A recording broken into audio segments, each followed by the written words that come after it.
Public finance क्या होता है? पब्लिक फाइनेंस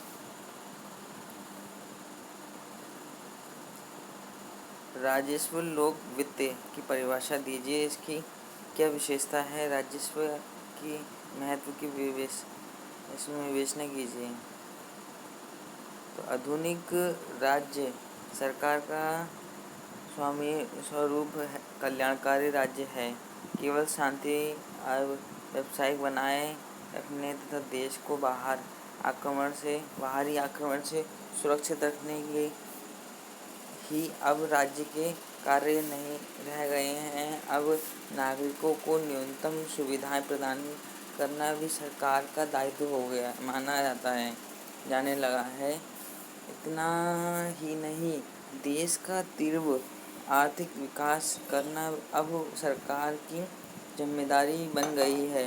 इन विभिन्न कार्यों को करने के लिए सरकार द्वारा धन इकट्ठा करने तथा विभिन्न आर्थिक सामाजिक उद्देश्यों के लिए व्यय करना साधन हो गया है। अध्ययन लोक वित्त के अंतर्गत किया जाता है। लोक वित्त राजस्व का अर्थ। Meaning of definition of public finance. लोक वित्त को अंग्रेजी में पब्लिक फाइनेंस कहते हैं। पब्लिक का तथा फाइनेंस दोनों शब्द से मिलकर बना है। यहाँ पर पब्लिक का अर्थ होता है जनता से होकर जनता का प्रतिनिधित्व करने वाली संस्था, जैसे सार्वजनिक संस्थाओं तथा सरकार के है। तथा फाइनेंस का अर्थ होता है प्राप्त करना तथा व्यय करना। संक्षेप में राजस्व का अर्थ सरकार की वित्त से संबंधित क्रियाओं के अध्ययन से है, जिसमें मुख्यतः राज्य आय, राजकीय व्यय तथा राजकीय ऋणों के वित्तीय प्रबंधकों को शामिल किया जाता है।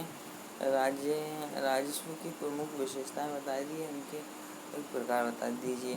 डोनाल्ड के अनुसार राजस्व राज्य की आय और व्यय तथा इनके द्वारा एक दूसरे के साथ समायोजन से संबंधित है।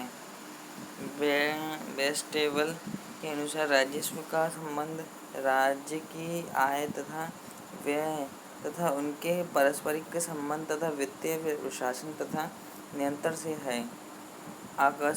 अमिटेड स्मिथ के राजकीय व्यय और आय की प्रकृति और सिद्धांतों की जांच के वो राजस्व कहते हैं। फिनलैंड शिवराज के अनुसार राजस्व सार्वजनिक संस्थाओं की आय एवं व्यय से संबंधित सिद्धांतों का अध्ययन कराता है। निष्कर्ष।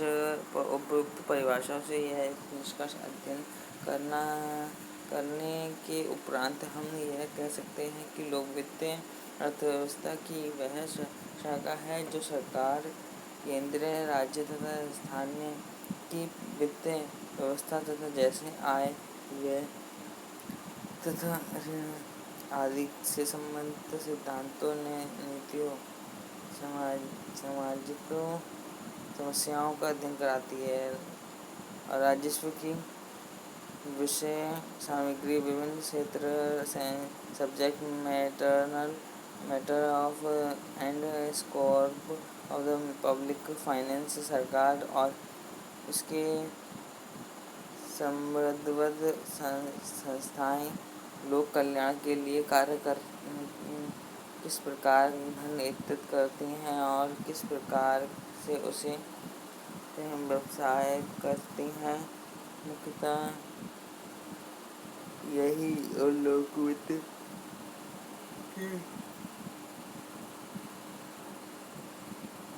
वित्त की